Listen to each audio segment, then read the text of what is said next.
Thank you, Donald, and good evening, everybody. Well, of course, it's Brexit. Less than a week ago until the big, crucial vote, and lots of implications if the vote goes through, if it's no deal, or even, of course, if it's delay, including what might happen to the United Kingdom in the European elections on May the 23rd. And I've got some news on that I'm going to share with you over the course of the next hour. But to begin, huge pressure being placed on Eurosceptic Conservative MPs, particularly those who are part of the ERG group. And joining me to talk about this and talk about the pressure is Mark Francois. He's the Conservative MP for Rayleigh and Wickford. He's a vice chair of the European Research Group. And I think fair to say he's become the pit bull terrier of the Conservative Eurosceptics. Mark, good evening to you. Good evening, Nigel. How are you? I'm well. Now, Mark, earlier on today, Philip Hammond, your colleague and the esteemed Chancellor of the Exchequer, was on with Nick Ferrari, and this was the message he was directing at you. We're looking for a good deal, a good outcome from this week's negotiation with the European Union that we'll be able to put to Parliament on Tuesday. And I think my colleagues need to think very, very hard about the alternatives now. We're just a couple of weeks away from the deadline.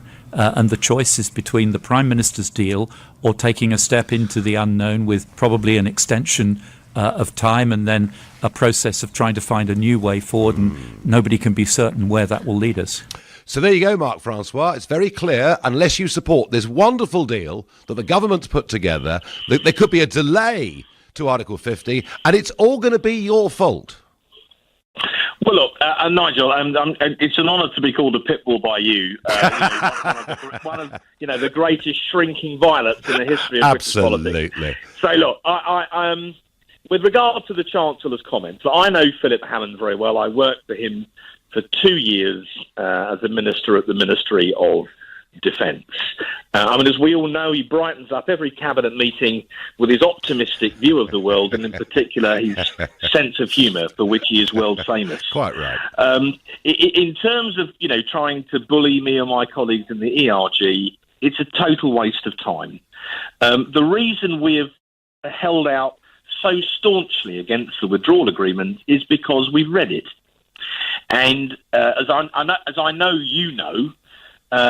It means we don't leave the EU. It leaves us hanging half in and half out. We pay £39 billion to the EU for absolutely nothing in return.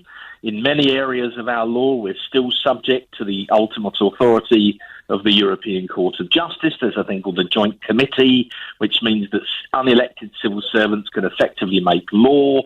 And then there's, of course, the notorious backstop. So, we understand all this, and I'm terribly sorry, Chancellor, but despite your innate charm, I fear we're not going to roll over just because... he's still Mark, he's still a Remainer, isn't he? Well, look, of course he's a Remainer, and often people in Parliament privately refer to the Treasury as Remain Central. Yeah. So of course he's a Remainer. He's always been a Remainer. He's part of that faction in the cabinet that have never wanted us to leave the European Union and have done everything they possibly can to frustrate Well, it.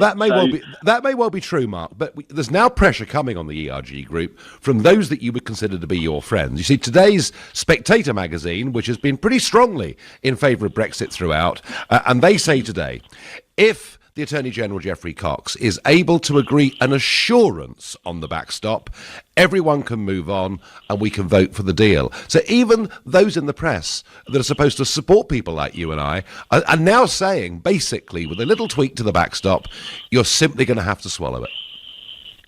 Well, we are all waiting in keen anticipation for what is in Cox's codpiece, as you in the media have nicknamed it. Yep. And we want to see what, if anything, he brings back from the negotiations. Now, it would appear that yesterday they pretty much hit a brick wall and got nowhere, but there may be further discussions over the weekend.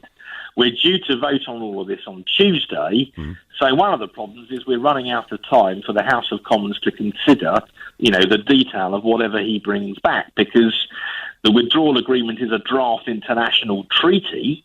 if we were, like the UN Charter in a way, if we were to assent to this and then ratify it, we'd be bound by it forever in international law. And that's why so many MPs feel so passionate. No, getting out of it would be hard, and I absolutely accept that. I really, really do. But let me ask you this, because this is the key. If you vote against this deal, there is a chance, it may not be a big one, but there's a chance we'll head towards a WTO exit, Brexit, which you wouldn't be worried about. But are you prepared to take the risk, Marc Francois, of voting against this deal if it could lead to an extension to Article 50? Well, if there is an extension to Article 50, which I think many people in Britain will be pretty angry about, because they're expecting us after 2.5 years, Nigel, to leave on the 29th of March, as agreed 2 years ago when we activated Article 50, and a lot of them would say, how much more blooming time do you need?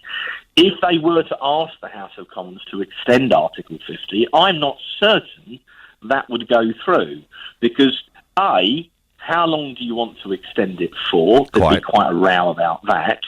And B, for what purpose do you want to extend it? If it's merely to kick the can down the road because the government is still so hopelessly divided it can't decide what to do, I don't think Parliament would be impressed by that.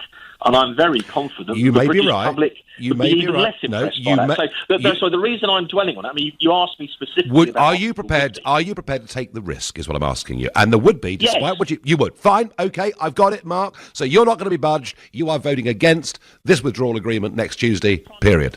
Because, we're waiting to see what the Attorney General comes back with, and we'll look at the detail of that. But if it is some kind of weak, wishy-washy stuff that isn't really firmly legally binding, then in effect, there's no real difference between that and what the House of Commons voted down by a thumping 230 votes first time round. In simple terms, if you ask the same question, you're likely to get pretty much the same answer. Okay, thank you, Marc Francois.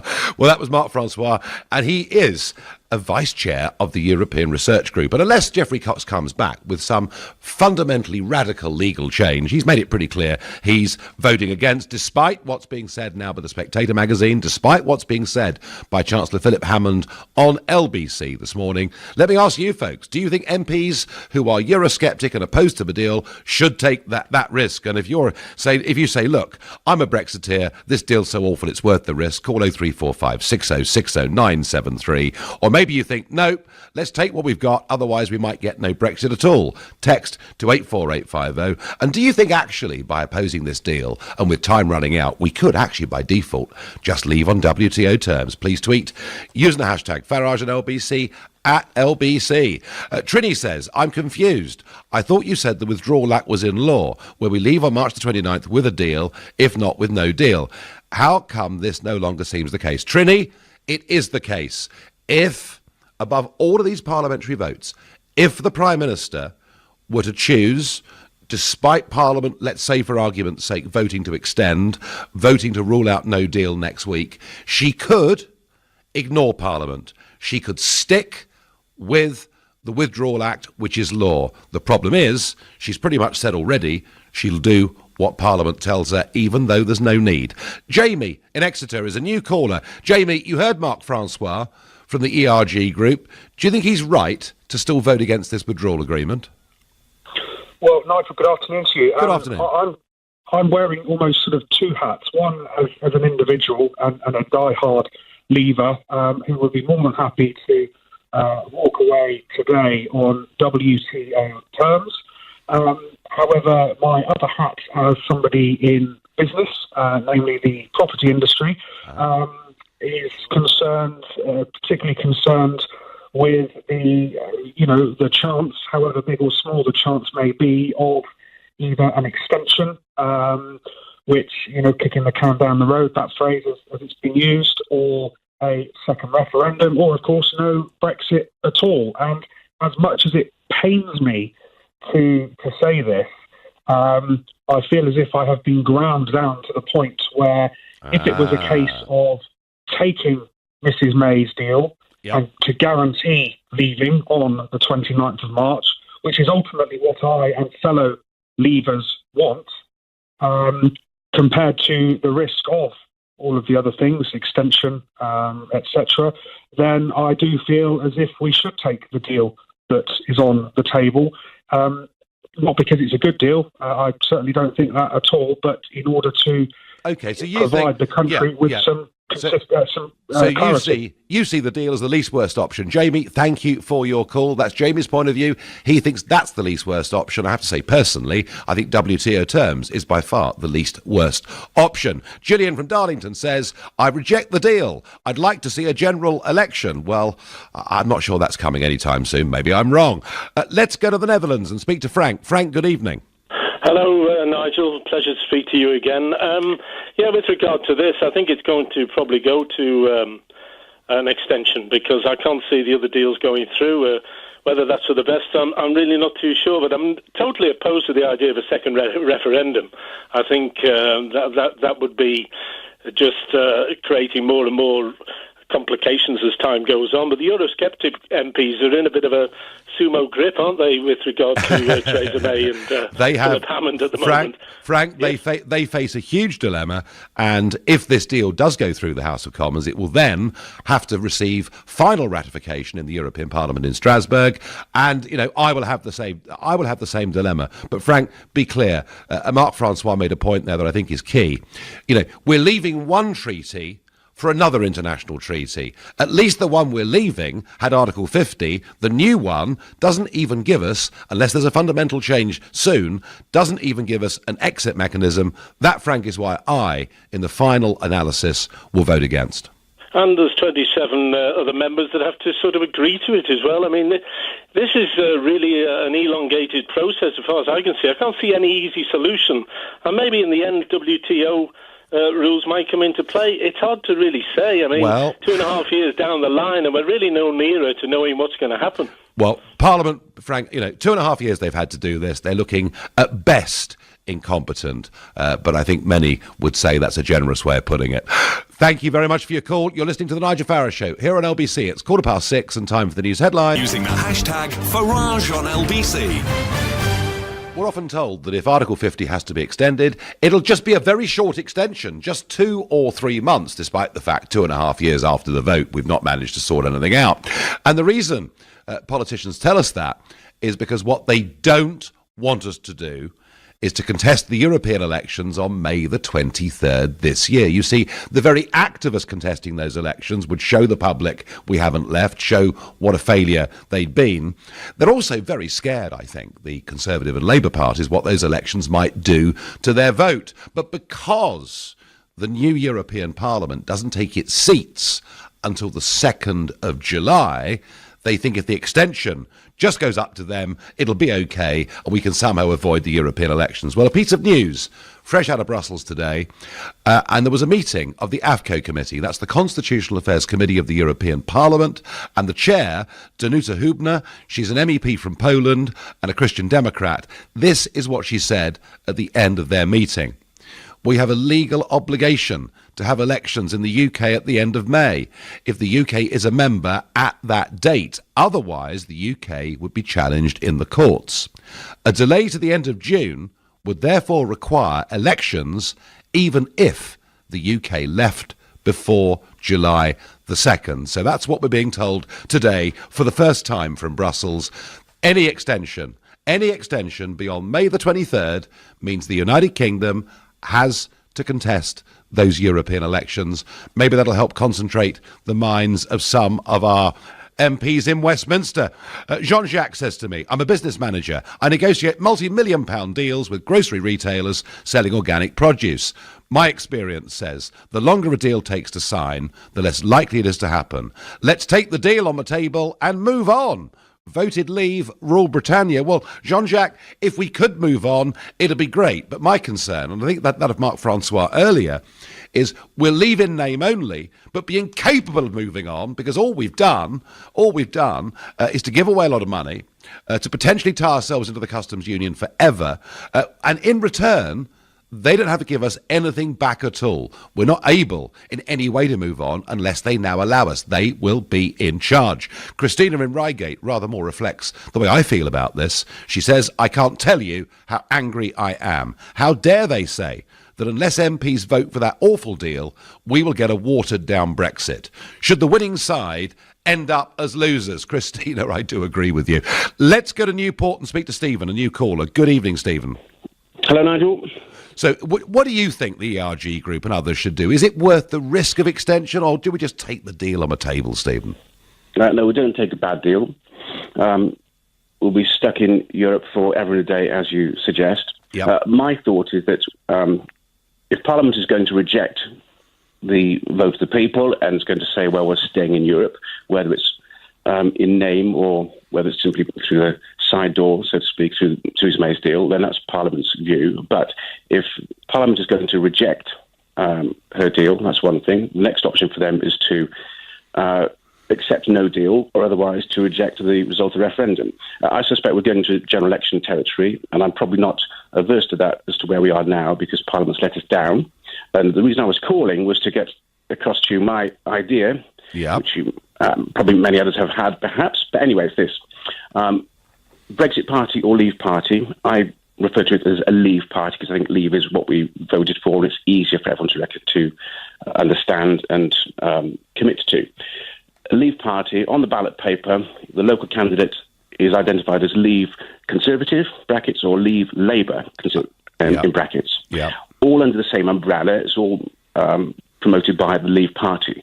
But then the voter at the ballot box can know that they're voting for a Leave candidate, someone who's not going to ignore their referendum vote, but they're not then voting for a single issue party, which I think was a problem for a lot of people with UKIP.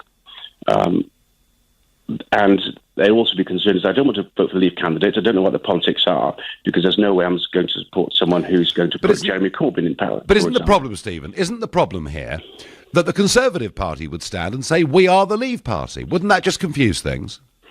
But it's up to the electorate to actually to believe them. There is potential for confusion, but I think it's a question for the Leave Party to explain themselves, and then the voter says, actually, I'm not going to vote for that Conservative Party. And indeed, they might actually vote in the local area. They might vote for someone who's Conservative, and they know was properly supporting and accepting, properly supported and promoted Brexit, but not someone who supported May's deal and supported every action that was possible to avoid it. But Stephen, if we had a snap general election, how can a brand new party logistically get itself into the field, put out, it would probably need 500 and something candidates. It's a heck of an ask, isn't it, in a short space of time? Well, I'm not sure how short a space of time it's going to be. All right. And the answer, you will know better than me, is the answer of that, whether or not it's possible. But, Chukwuemeka and his ilk, they are now trying to do this themselves. I think that's the last we'll see of them, probably, mainly because they will be seen as pretty much a single issue, because no one knows what they do stand for, apart from... so, Stephen, you are remaining. Basically reject the deal, whatever the risks and whatever the future is, yeah? Well, the deal isn't leaving, so we don't take it. All right, fine. OK, Stephen, thank you very much indeed. Shazwellin says the withdrawal agreement is so bad that it's better to remain. Well, I'm not going to agree with that comment, although there are some, I have to say, there are some quite high-profile supporters of Brexit who have made a similar comment. Pauline just says no deal. Irene says no deal. That's the real deal. Trish, no deal is better than a bad deal. Pat, we all want no deal. Diana says no extension, just leave. What I have noticed is that the Leave side of this argument is now very unified behind just leave on a WTO deal. Let's go to the Isle of Wight and speak to Ruth, who's a new caller. Ruth, there are some that think better to take what's on offer than risk goodness knows what in the future. Well, hello, Nigel. Hello. And I'm with the majority of your callers and with you in saying the deal, so-called, the withdrawal agreement, is so awful that it must be rejected. The MPs must hold their nerves, and vote it down again, more thoroughly if they possibly can. And then we will see what comes up. But I'm not in favour of any extension to the Article 50. Yeah.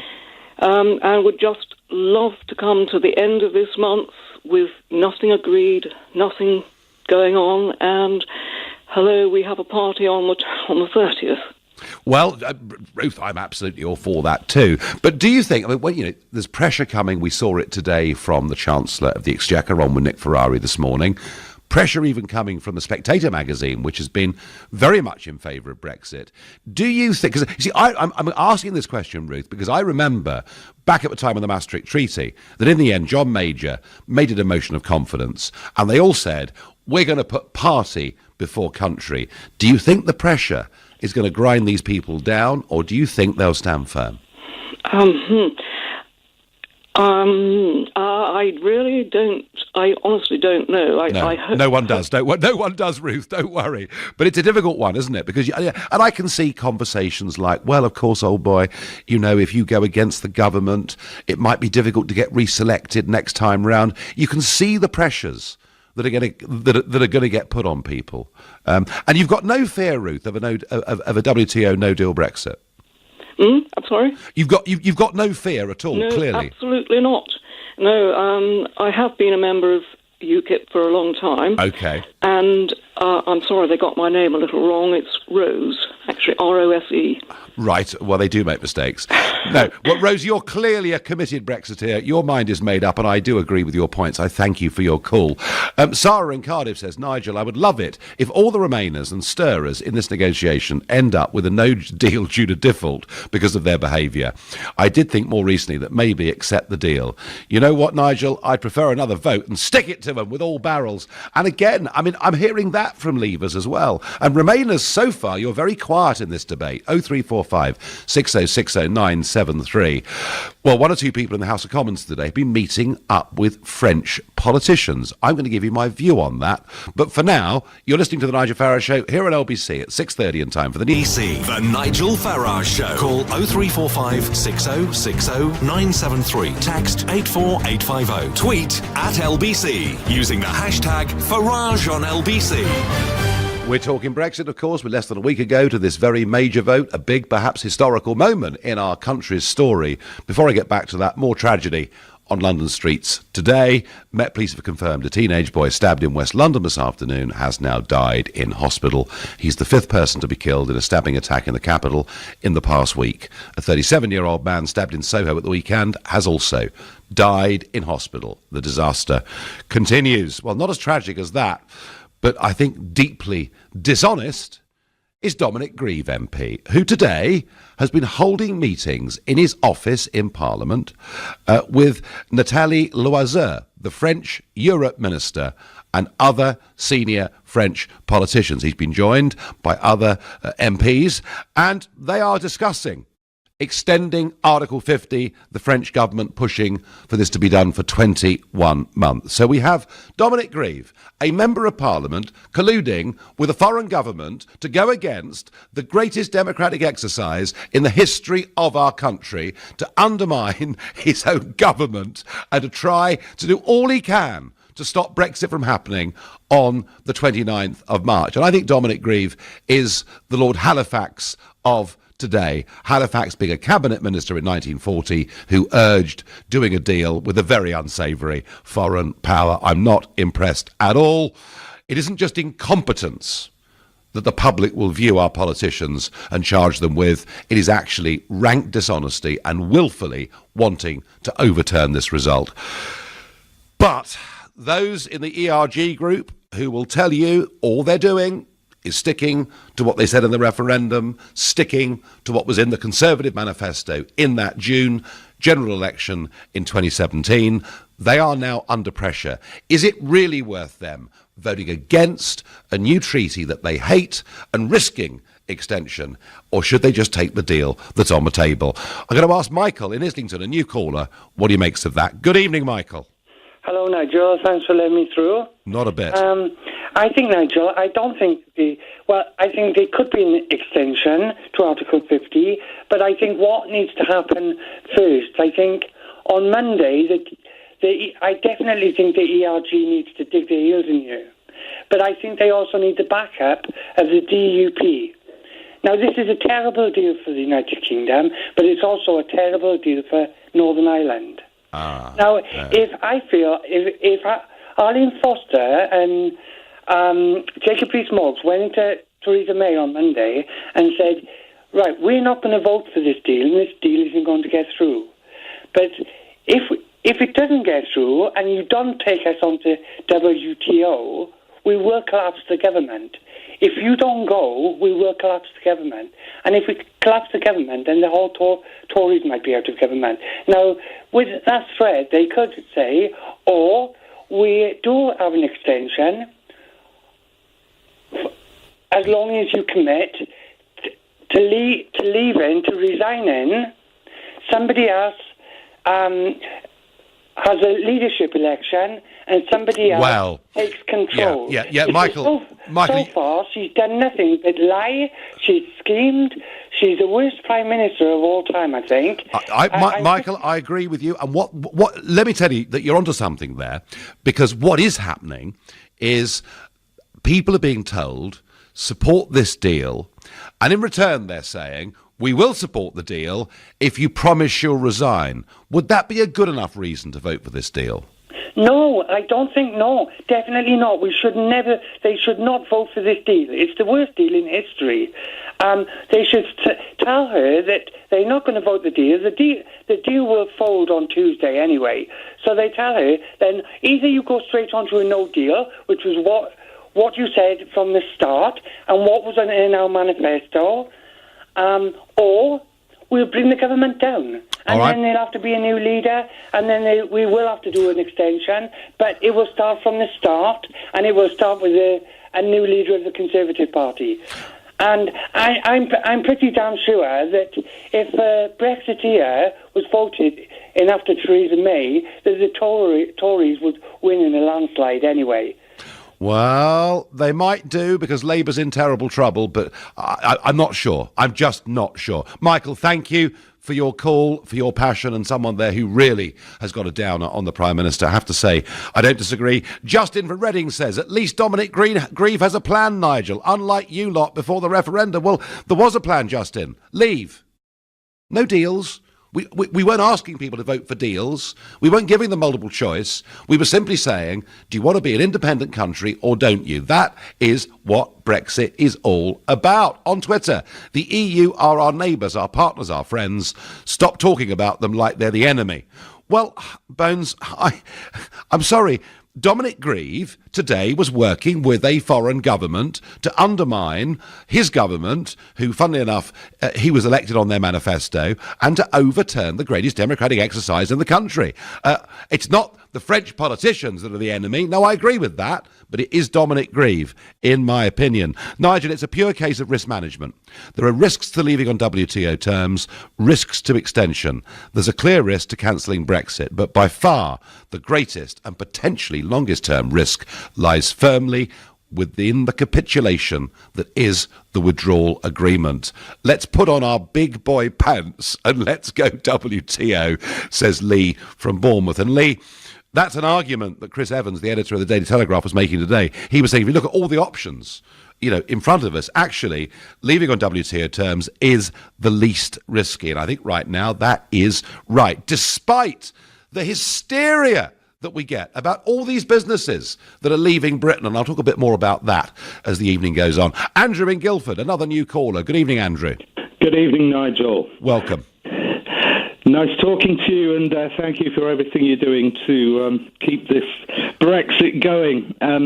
What I wanted to say, Nigel, was that I believe they should risk having Article 50 extended, so vote the deal down and risk having it extended, because what people still constantly seem to forget is that there are always two sides to these agreements. It's not only what Parliament decides, it is what the European Council, the European Commission and the European Parliament will agree to.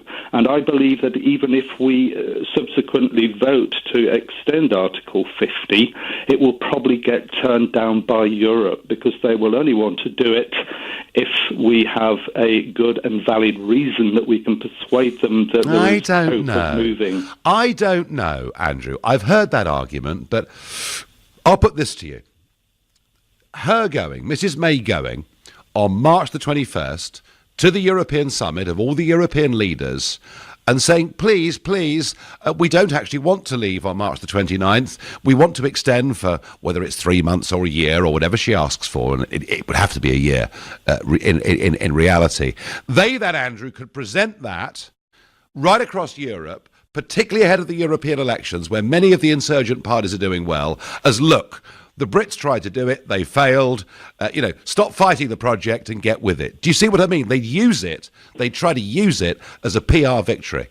I'm sure they would try to do that, but do you really think that they're going to want the Brits sticking in for another round of European elections? Well, you may be talking to the right man about that, Andrew. Verhofstadt the other week, he was incredibly aggressive. He's the European Parliament chief negotiator, and he said very loudly in the coffee room, I don't want Britain to leave. I really don't want Britain to leave, but at the same time, I don't want Farage back. That was his comment on all of it. So, yeah, I can see both sides of the argument, Andrew, but don't you think that Mrs May, asking for an extension, having told the House of Commons over 100 times we're leaving on the 29th of March, would look like a total failure? Well, she would. I think the problem is you can only be successful in negotiations if you take the initiative, retain the initiative, and only let go of the initiative on your own terms. Absolutely. And what this government has done right from the start, they've given the initiative to the EU negotiators. They've played into their hands all the way along. And the only way we can actually get the initiative back now is to go out on a no-deal basis. I agree with you. Andrew, I agree with you. Thank you for your thoughtful call. Now, this business of who are the enemies and who are the friends, Lynn sums it up beautifully on Facebook. She says, the EU are certainly not my friend. Europeans are. I'm with you, Lynn. I love Europe. I hate the European Union. It's quite clear. You're listening to The Nigel Farage Show. LBC, The Nigel Farage Show. Alan says to me by text, Nigel, are you happy to see car workers lose their jobs? How do you sleep at night, Nigel? Alan, you might have noticed falling demand from China for motor cars. Diesel engines, which our government encouraged, suddenly demand has collapsed for them, and a free trade deal with Japan is sending manufacturing back there as well. The car industry has a lot of problems, but of course, people try and blame every bad news story on Brexit. Well, how about this, Alan, when it comes to cars? So announced this week, Mercedes-Benz, that's right, the German company, Mercedes-Benz, are just about to build and then open this summer their biggest car dealership in the whole of Europe. It's a 10.5-acre site. It'll bring 55 new jobs. It's got a bistro. It's even got a computer room where you can go in and design your own car with the coloured seats and whatever extras you want on it. And it's being built in Stockport, Greater Manchester. And you know something, Alan? European investment into the United Kingdom is currently running at double what it was before the referendum. Now, you won't hear that on the BBC. You won't hear that from those who just want to give us bad news. There is actually a lot of very good news out there too. And some response to my comments about Dominic Grieve. Fraz says, what Grieve has done is brilliant. Hope it thwarts Brexit. Fraz, I mean, are we to just disregard elections and referendums and try and have them overturned? I hope not, because I wonder what sort of country we'd be. Now, I'm going to go and speak to Ian, who is the second new caller from Newport in one evening. Something must be happening down there. Ian, good evening. Hello, Nigel. Good evening. Thanks for taking my call. Not a bit. So, put yourself in the position of Jacob and the other ERG people. Is it really worth the risk, or do you just take what's on the table here? No. I've got a question for you, Nigel. Nobody has answered it yet. Right. If the May's deal is voted down, as it probably will, yep, WTO is going to struggle to get through Parliament. What happens if they vote against Article 50 being extended? What happens then?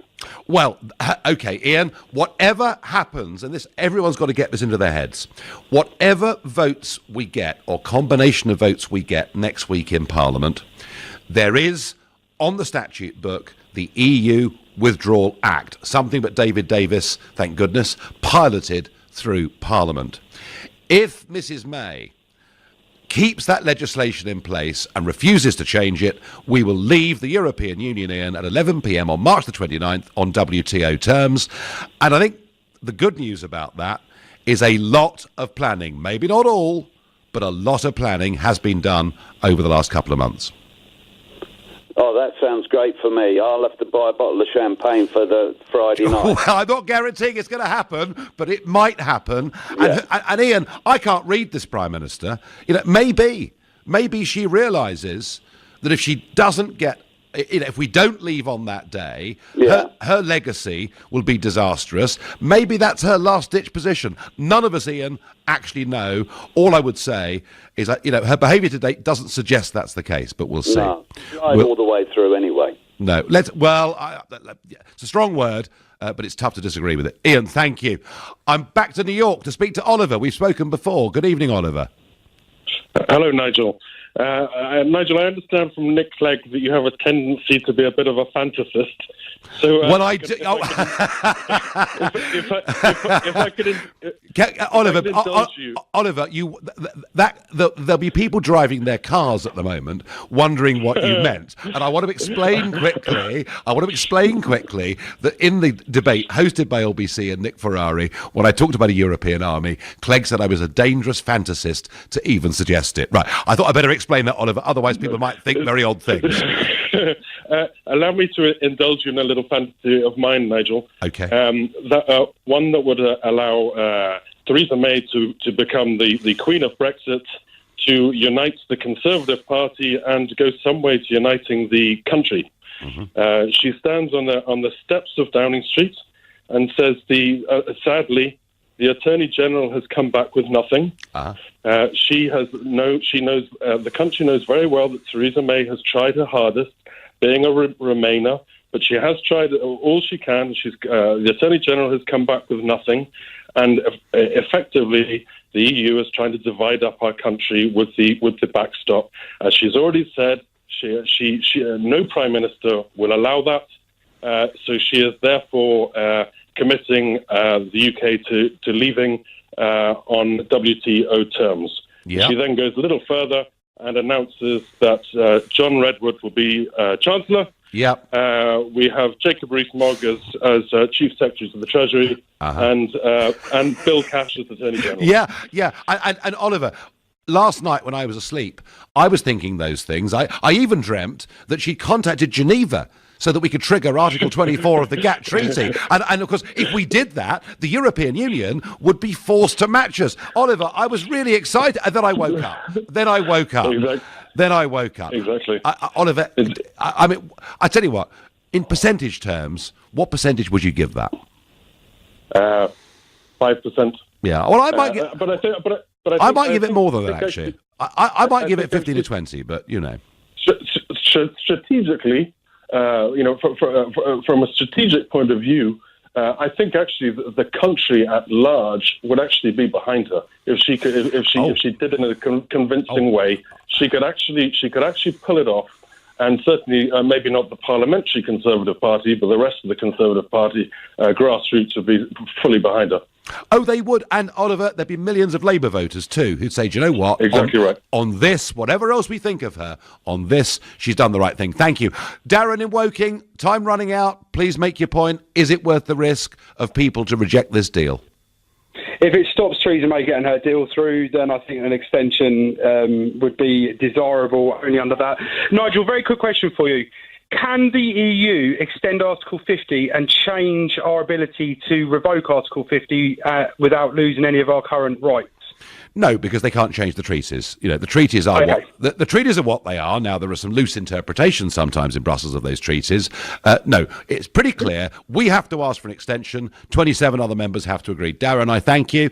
And I'm asked here, Nigel, if Grieve is talking to the French, why can't the ERG speak to the Italians to vote against an extension?